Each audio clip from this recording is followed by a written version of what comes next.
Welcome to Salone Discoveries with me, Justice E.M. Tijan from KID-AFAN Discoveries. Today, we day na the SLAJ building, Harry Yansane Hall, Usai, a one-day training for CSOs them and also journalists them, where the media reform coordinating group, the host now also for them today. Well, they also for can witness within this training day about, and also, if possible, we go talk to the organizers them for tell we exactly what's the importance of this day also today. And what has been said to unearth more facts and provide something new and previously unknown. So in some parts of the world, the term investigative reporting is sometimes associated with leaks. We have this problem as journalists, but you also have it as civil society. Somebody just called us somewhere and give us information. Especially if you are the opposition leaning activist. Somebody call it from within the government. Usually these people who call and give these leaks, even within the government, either they are unhappy because somebody has treated them bad, they feel left out, they are inclined to give information, or they are sympathizing with the opposition. So they give you because they want to see this government out, they want their government to come in. And you know how we operate in this country here. If you have a certain surname, you work in the field, even if in the office, even if they don't tell you, what they know, this man is an outsider. And you are taking your time. You don't want people to know what is happening. So you would rather your party comes to power, because that's the time you'll be able to speak out and have the freedom to do whatever you want. So sometimes that's the reason why they give us this information, the leaks. So if they give you that leak and you are pro-opposition, you rush. That's what we see a lot of us do. Rush to the radio and start talking. And then while you have a good piece of information, but that in itself is not enough. And it is very easy for the official to counter you and make you look foolish. Because remember, he is the one who has been committing this crime, if we may call it so. Yeah. So he has been thinking, he has thought about this. How can I challenge anybody who wants to bring this out? How can I challenge them? You know, when we commit offense, when we engage in a corruption act, we are not just thinking, how do I get this money? We are also thinking, how do I explain it?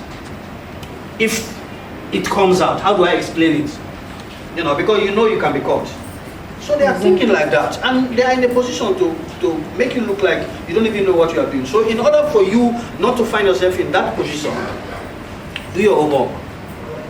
Go out, don't just rely on that document that they give you. Documents by themselves don't speak. Somebody has to explain them, somebody has to interpret them. And we said you can go into the field also and talk to the people who are affected. That will help your case. Start talking about anything. So leaked journalism is not investigative journalism. So if we say that for the media, it's also true for the civil society. And an investigation can begin from a leak, yes. When you get that document, you can start there. But journalists must do their own digging. Civil society activists must do their own digging and verify information and provide context. Verify information and provide context. For you to be able to, verification, you can go through that process, do it, but for you to be able to put things into context. And putting things into context is very important to make impact in the minds of the people. You have to do some legworks. And going to the field. They are obligated to do this because we have not been.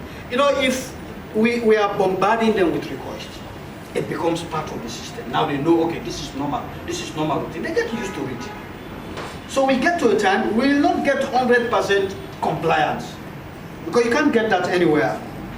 But at least we'll improve far more than we are right now. And it's us, journalists and civil society, who can make this. So it says, nothing in this act limits or otherwise restricts the disclosure or the right to access information pursuant to any other enactment, policy, or practice. So you should know that the right to access information is more or less a new phenomenon. By that I mean, not every country has enacted it. Of course, for some countries they have done that for ages. I mean, those people are at advanced level. But it's something that is difficult to accept for obvious reasons, like we have said. People naturally don't want to give information for whatever reason. So I don't have figure as to how many countries have enacted it, say in Africa, but I know it's growing, slowly. But not all countries have done so. But we have had a law in the constitution, because this law is also based on the constitution, provisions in the constitution of Sierra Leone that allow officials to give information to public.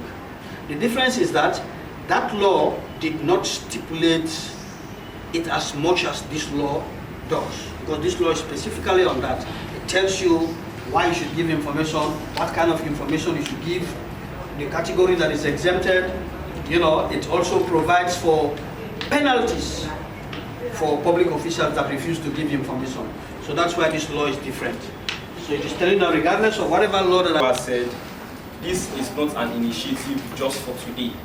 That is why we've created the WhatsApp forum where I've added all of you so that we keep the conversation going, so that we see how best we can help each other. Whereas if you need any information from any institution, you now know the steps involved in getting that information. So we ask that we continue the conversation from the WhatsApp group end so that this initiative can be sustainable. So to the next agenda item, we are now going to have a role play, something like a practical session on what we've learned so far. I am from the Center for Research, Peace and Youth Affairs. Yeah, welcome, sir. Thank you very much. So how may I help you, sir? I brought you a letter. This is a letter from my institution. Okay. I took upon myself to come physically because we are requesting for very important information from your institution. But when you read the contents of the letter, you understand exactly what we are requesting for. All right. Yeah. So if I may ask around to brief me about the content of the letter. Yes, well, we are requesting upon an information that we received based on a clandestine pay increase that was made by the Ministry of Finance in the public and civil service sector by few people for few staff, leaving the lots behind.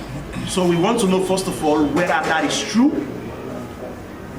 Secondly, we want to know if it's true, why was it done when we have the salary harmonization process on the way. Yeah, so what I will tell you for now as the public relations officer, that what you want for now won't be given to you as per information, because it involves other departments that may have to be aware that you want such information. Likely, I may have to get on to the budget team. I'm going to go to the executive director to hang us with them, and maybe if you come back after 15 days, I might be having meetings with them and then brief you on why or what you want as per information it will reach you. No problem, we are not in rush. Thank you very much, and God bless you. Have a blessed day. You're welcome. My name is Augustine James, Programs Officer for Media Reform Coordinating Group, MRCG. Okay, so tell me what we are for today. Okay, today we are for where we get a training for CSOs and citizen groups, including youth activists, in relation to the right to access information law, where we get in a salon. I make we there today for we get a training where we take we through the provisions that really enter the act for let them self-aware and let them use the act for access information really helpful in their work. Okay, so what exactly trigger we have for bring such a training like this? Okay, this training we bring that because we don't find out say the law day from 2013, but not to everybody aware say the law day, because we don't get series of issues of complaints where they say there is no law where they ensure or where they guarantee people for access information. So what we first do, we train first over 40 journalists them, radio journalists them, for let them self-aware say there's a law and they can use them for their work. Then we also encourage the journalists them for let them educate the citizens using the platform, the radio, let them use the radio for sensitize the people. So now we say again, we not go end day just to the journalists, for now we get the CSOs again with other stakeholders, them including the PWDs, the youth groups, for let them self know see there's a law and they can use the law for do their work. Okay, so what are some of the things that so will not take into notice for say these are the issues anyway, they stop the access to information or whether the limits and outpatient they pertain to people who really give the information, they use the actual information? One part the greatest thing that we see now the fact say the awareness too low. See there is a law, the awareness low. So I make we don't bring this initiative for we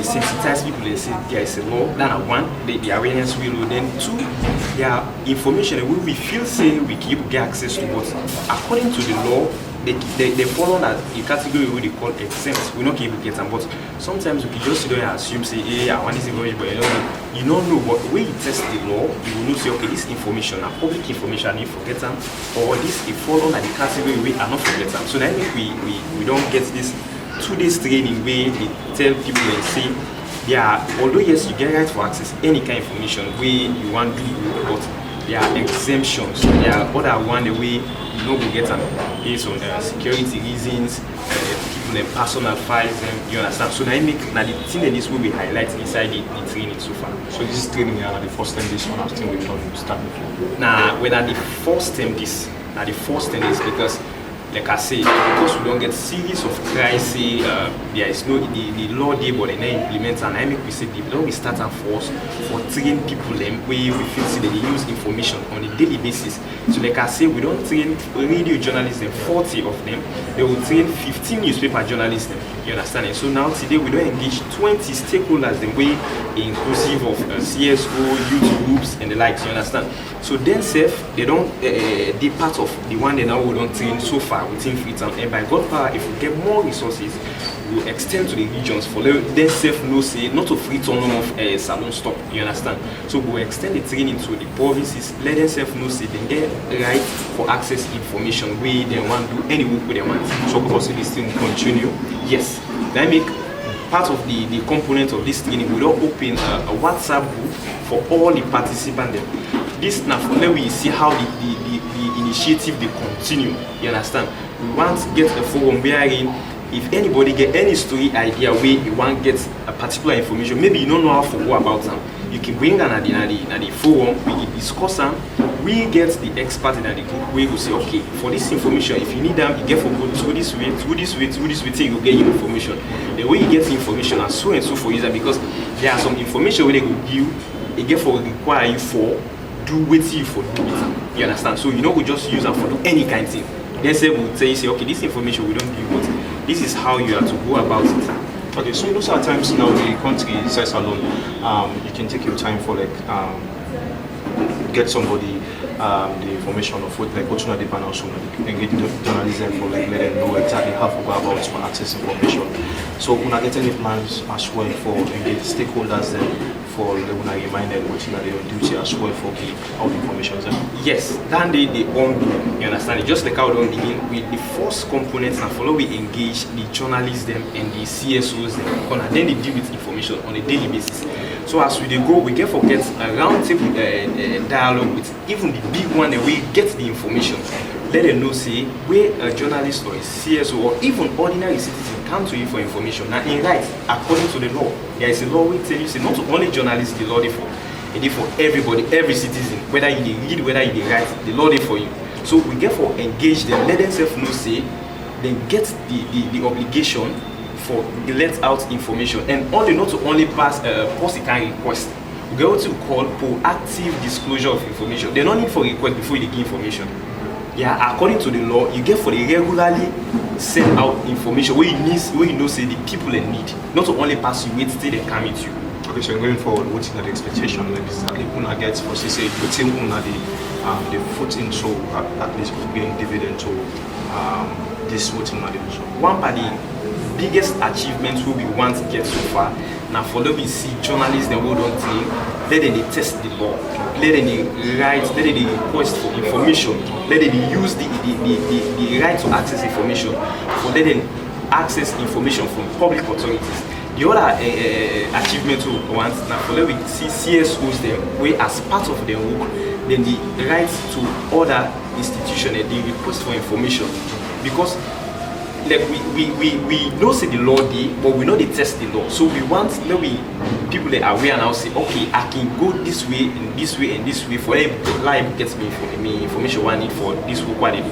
Now making all of the training there, we do a role play. We are like a play where we act just so that it will show the steps that we involve, where you come also for go with here for do. You understand? So even if you forget a part of the theory part of the training, but we remember the play where we act, we remember the play, okay, this person they act as this person, it come also, now it goes so, it come also, now it goes so.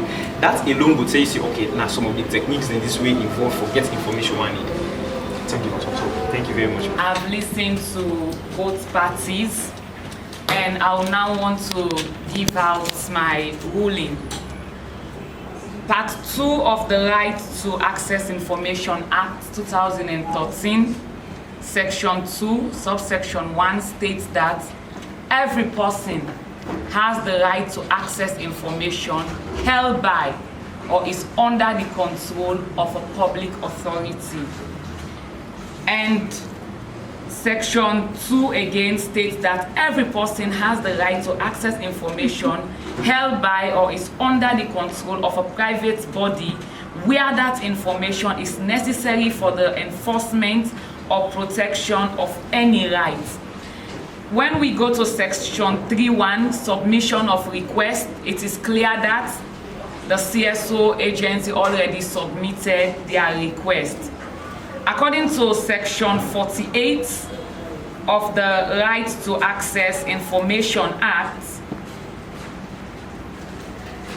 it states that any person who without reasonable excuse fails to supply information requested under this act within the period specified in this act commits an offense and is liable on conviction to a fine not exceeding 10 million leones, old notes, in the case of an individual, and 100 million leones in the case of a body corporate or to a term of imprisonment not exceeding 6 months or to both the fine and imprisonment.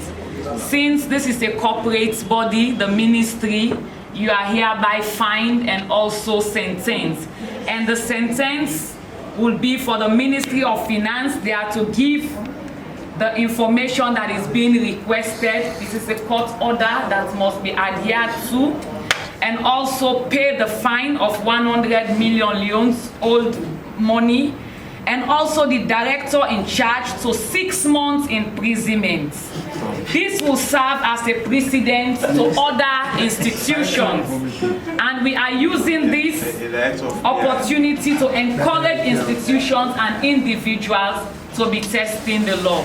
I'll talk to Thank you very much. Don't listen to the program officer with Augustine James. We also don't highlight what's in some of the important things and way them feel say they need for make the journalists and the seers and understand where it can access to information. Well, this na Salone Discovery. Me na Justice Tishan. I want to say plenty thank you to me executive producer Dr. Esatu Kake Jalo and to me cameraman Mohammed Sky Bangora.